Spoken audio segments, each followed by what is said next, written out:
Hi friends, నేను Raj Kumar. Dubai amnesty program అంటే వీసాలపైన ఉన్న ఫైన్స్ అన్ని మాఫీ చేస్తూ దుబాయ్ ప్రభుత్వం నిర్ణయం తీసుకున్న విషయం మీకు అందరికీ తెలిసే ఉంటుంది. దీనిపై నేను షార్ట్స్ కూడా చేశాను. దీంట్లో ఏంటంటే చాలా మంది కంగారు పడుతున్నారు, ఎక్కడికి వెళ్ళాలి, ఏం చేయాలి, ఎలా అని చెప్పేసి దీనిపైన ఒక కంగారు అనేది చాలా మందిలో ఉంది. చాలా మందికి నేను ఆల్రెడీ రిప్లై చేశాను, ఏం చేయాలి, ఎవరైతే కామెంట్ సెక్షన్లో అడుగుతున్నారో వాళ్ళకి రిప్లై చేసి కూడా చెప్పాను ఏ రకంగా అనే సిస్టమ్. దీంట్లో ఏంటంటే సింపుల్గా 4 పాయింట్లు తీసేసుకుంటాను. ఒకటి, పాయింట్ నెంబర్ 1 ఏంటంటేను, మీరు ఓవర్ స్టే ఫైన్ ఉండి దేశం నుండి ఇంకా పనిచేయడానికి ఇంట్రెస్ట్ లేదు, దేశం నుండి బయటకు వెళ్ళిపోదాం అనుకుంటున్నారా? అయితే ఏం చేస్తారంటే, మీరు దుబాయ్ వాళ్ళైతేను అంటే ఎమిరేట్స్లో 7 ఎమిరేట్స్లోనే దుబాయ్ ఎమిరేట్స్లో ఉంటేను అలవీర్ మీకు తెలిసే ఉంటుంది కదా. అలవీర్ ఇమిగ్రేషన్ సెంటర్ దగ్గర ఒక సెంటర్ ఓపెన్ చేశారు. అక్కడికి వెళ్ళి మీ పాస్పోర్ట్ కాపీ ఏదైనా ఉంటే తీసుకెళ్ళండి, మీకు అవుట్ పాస్ అనేది వస్తుంది. 14 రోజుల్లో మీరు అవుట్ పాస్ దొరికిన తర్వాత 14 రోజుల్లో బయటకు వెళ్ళాల్సి వస్తుంది అనమాట. ఎటువంటి ఫైన్స్ ఉండవు, బ్యాన్ ఉండదు, ఏమీ ఉండదు. మీరు వెళ్ళిపోవాలనుకుంటే వెళ్ళిపోవచ్చు దీనిపైన. తర్వాతను పాయింట్ నెంబర్ 2, మీరు ఒకవేళ లేదు ఇంకా నేను జాబ్ సెర్చ్ కోసం వచ్చాను, జాబ్ దొరకలేదు, సో అలా ఉండిపోయాను, చేతిలో డబ్బులు లేక ఊరెళ్ళి మాత్రం ఏం చేసేది అని చెప్పేసి ఆ రకంగా మీరు స్టక్ అయిపోయారా? ఇలాంటివి అంటే కల్లివిలి అలాంటివి చాలా మంది ఉంటాయి. అలాంటిది అయితేను మీరు కొంచెం రోజులు వెయిట్ చేయండి, మంచి జాబ్ ఆఫర్ కోసం ట్రై చేయండి.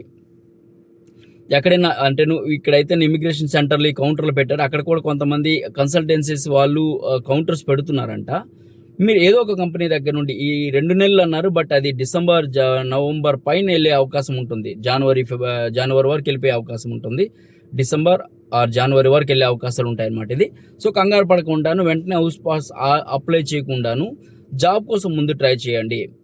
ఎక్కడైనా జాబ్ ఆఫర్ దొరికితేను, జాబ్ ఆఫర్తో పాటు మీరు దుబాయ్లో ఉంటేను, యుఏఈలో ఉంటేను, దుబాయ్లో ఉంటేను మీరు ఏంటంటే అమీర్ సెంటర్స్ ఉంటాయి కదా, అమీర్ కానీ తర్వాత అల్తువార్లో కానీ సెంటర్స్ ఉన్నాయి కదా, దాని దగ్గరికి వెళ్ళండి. ఒకవేళ అంటే ఏంటంటేను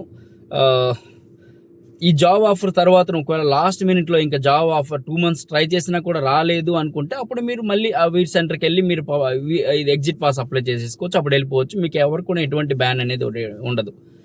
3 ఏంటంటేను, మీ కంపెనీ యొక్క ఇది పాస్పోర్ట్ మీ దగ్గర అంటేను మీ కంపెనీ మీకు అబ్స్కాండ్ వేసింది, మీ కంపెనీ వైపున అబ్స్కాండ్ వేసింది అనుకుంటేను, అబ్స్కాండ్ క్లియరెన్స్ కోసమని మీరు ఇది ఉంది కదా బషాలోని ఇది అక్కడికి కానీ, లేకుంటే అమీర్ సెంటర్స్ కానీ, లేకుంటేను ఈ సెంటర్స్ కానీ తహసీల్ సెంటర్స్ ఉంటాయి కదా, దుబాయ్లోని తహసీల్ సెంటర్స్ ఎక్కడ కూడా తహసీల్స్ ఉన్నాయి, అక్కడికి వెళ్ళి మీరు కన్సల్ట్ చేయండి అబ్స్కాండ్ ఎలా లిఫ్ట్ చేయాలనే విషయం పైన. అబ్స్కాండ్ అనేది లిఫ్ట్ చేసేసుకోండి.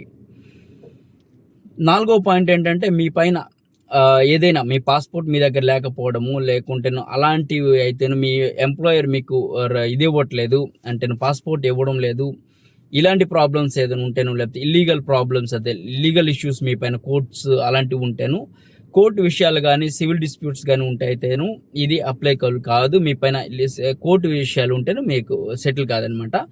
ఒకవేళ మీ పాస్పోర్ట్ మీ ఓనర్ ఇవ్వకుంటే, మీ ఓనర్ ఎవరైతే తహసీల్ అరబాబు ఉన్నారో వాళ్ళు మీకు ఒకవేళ మీ పాస్పోర్ట్ ఇవ్వకపోతేను, కఫీల్ అనేది పాస్పోర్ట్ ఇవ్వకుంటేను, అప్పుడు మీరు ఏం చేయాలంటే ఫస్ట్ పోలీసుని కాంటాక్ట్ చేయండి. పోలీసులు కాంటాక్ట్ చేస్తేనే మీరు పోలీసులు అనేవారు పోలీసుల వైపు నుండి ఒక లెటర్ తీసేసుకొని మీరు కోర్టుకు వెళ్ళాలి, లేదా కోర్టును అప్రోచ్ చేసి ఇది తీసుకురావాలి అనమాట. అంటే ఆ లెటర్ తీసుకొచ్చి వీళ్ళకి సబ్మిట్ చేయాల్సి ఉంటుంది. అప్పుడు పోలీసు వాళ్ళు మీ కంపెనీ వాళ్ళని కాంటాక్ట్ చేసి పాస్పోర్ట్లు తీసుకురావడానికి చేస్తారు. ఒకవేళ అప్పటికీ కాకుండా ఆ లెటర్తో మీరు దుబాయ్లోనే ఇది ఉంది కదా ఎంబాసీలో కానీ ఎక్కడైనా మీ ఇంకొక పాస్పోర్ట్ అప్లై చేసేసుకుని వెళ్ళిపోవచ్చు. ఇవి అనమాట. సో ఎవరికి పెద్దగా డబ్బులు గట్రా పే చేయాల్సిన అవసరం లేదు. ఎవరైతే మీరు ఒకవేళ పాయింట్ నెంబర్ 4కి వచ్చేటప్పటికి ఏదైతే ఉందో ఈ కోర్టు విషయాలు ఇలాంటికి వచ్చేటప్పటికి మాత్రం ఖర్చులు అవుతాయి, మిగతా విషయాలు పెద్ద ఖర్చులు ఏమి ఉండవు. సో ఇదనమాట. సో కంగారు పడాల్సిన అవసరం లేదు, రష్యింగ్ కోసమని పెద్ద క్యూలో నిలవాల్సిన అవసరం లేదు, నిదానంగా వెళ్ళండి. సో ఏదైనా ఇది ఉంటేనో నాకు కమెంట్ సెక్షన్లో మెన్షన్ చేయండి, నేను నాకు తెలిసిన వివరాలు మీకు చెప్పడానికి ట్రై చేస్తాను. మీరు ఒకవేళ దుబాయ్లో ఉంటే దుబాయ్ యొక్క ఇది మిగతా ఎవరైతే అవుట్ ఆఫ్ దుబాయ్లో ఎవరైతే ఉన్నారో వాళ్ళందరూ కూడాను ఇందులో చెప్పండి, దాన్ని ఏమంటారు, మన ఐసీపీ సెంటర్స్ ఉన్నాయి కదా, ఫింగర్ ప్రింట్స్ బయోమెట్రికల్ చేసే సెంటర్లు, ఆ సెంటర్కి వెళ్ళండి. అది.